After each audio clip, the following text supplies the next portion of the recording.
Welcome to MicroMedEd Education students. Today we are going to discuss regarding food poisoning. Before we proceed, let's understand what are the questions that will be asked in this. So in this topic, basically this will be asked as a case-based scenario.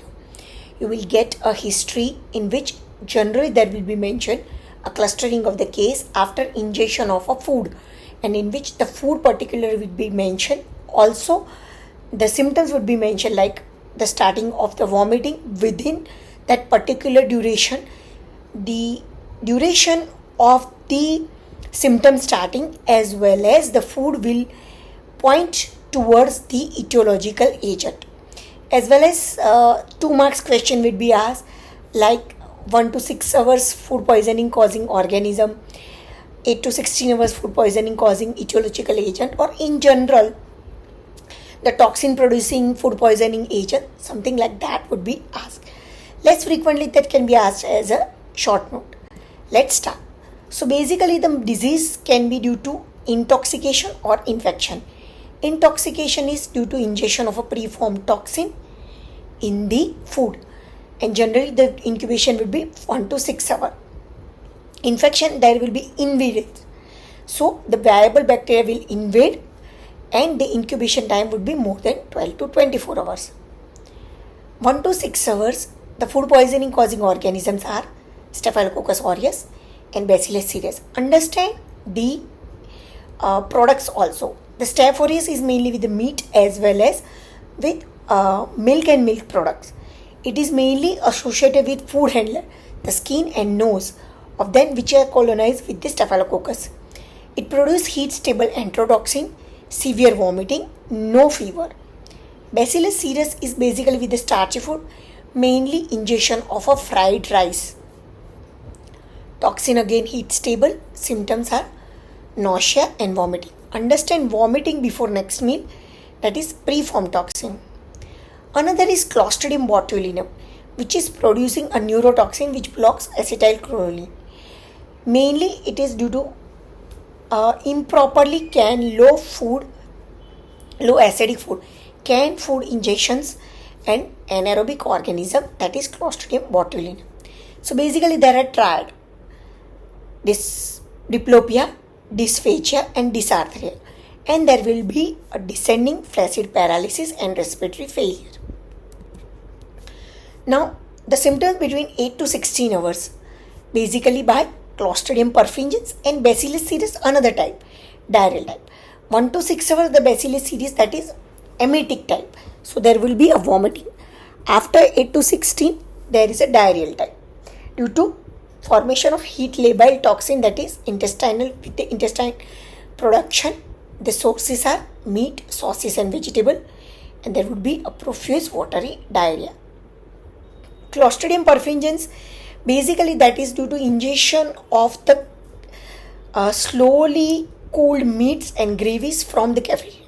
That's why it is mentioned as cafeteria germ. Spores survive cooking, it germinate in the gut, and there will be a toxin production. Now understand the invaders. Salmonella typhimurium, that is also called as non-typhoidal Salmonella. Basically there is a mucosal invasion and inflammation. Poultry, egg and exotic pets, basically these are the sources, and the clinical manifestations are fever, abdominal cramps and diarrhea. They can pass through the intact egg shells. Another invaders are Vibrio parahemolytic, which is also called as halophilic Vibrio because they are salt loving organism. Basically ingestion of a raw seafood and it leads to watery diarrhea. Farm Campylobacter jejuni, poultry and unpasteurized milk. Basically this leads to bloody diarrhea and linked to the Guillain-Barré syndrome. Understand Vibrio parahemolyticus also cause dysentery. So these two are dysentery producing organism. Then comes your E. coli. Now understand E. coli is also a normal blood flora and it is also a pathogen. So there are different types of the E. coli. Enterotoxigenic E. coli, basically related with the traveler's diarrhea.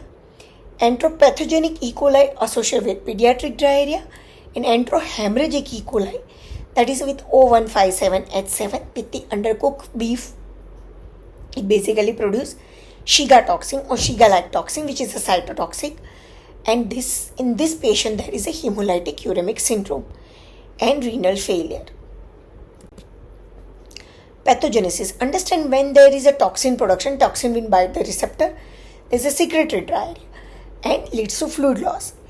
Invasive or invading pathogens, they basically invade the mucosal penetration, necrosis and leads to bloody diarrhea.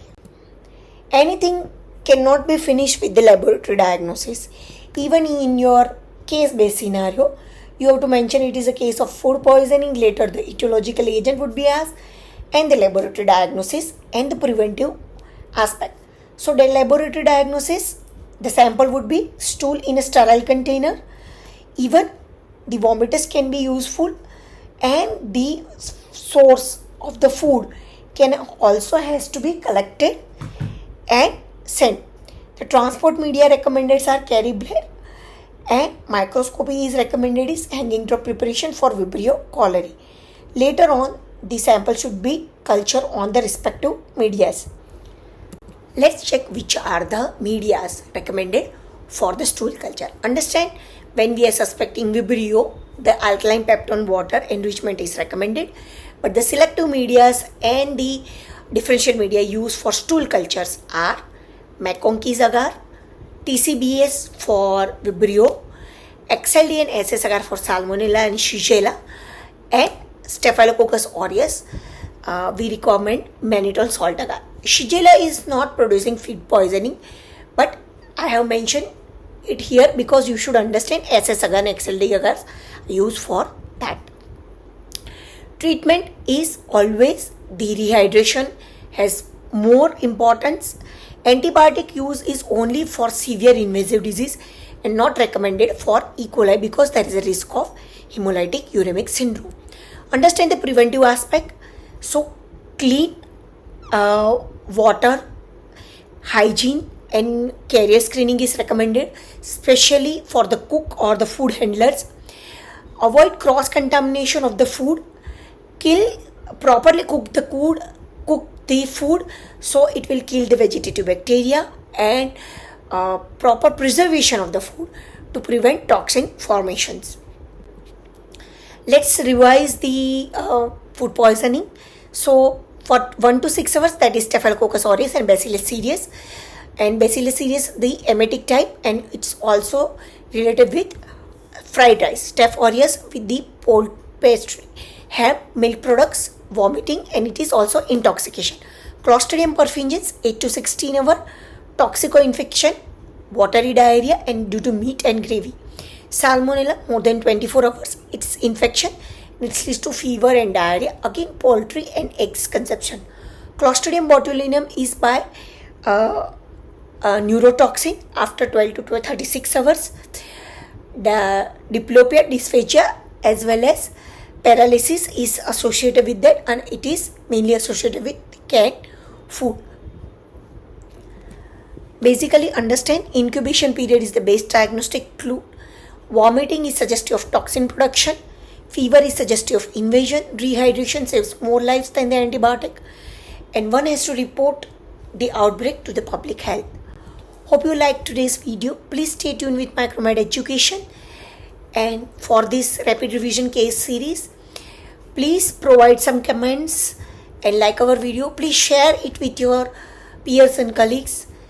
Happy learning.